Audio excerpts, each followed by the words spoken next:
This is my Revlon hair hot air brush. I use it as sort of like a straightener, and it gives it a little bit of body. It's got hot, medium, and cold, or high, medium, and cold.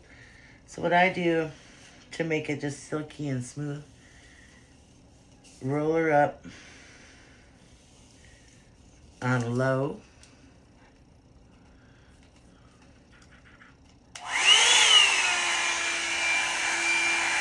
About this far. And then I spray on some Aveda protectant. Then I go to high to get it hot. And then I go to cool.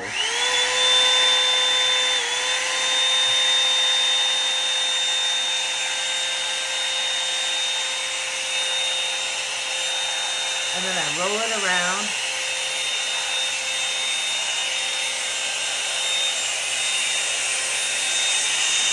And then she comes out like that.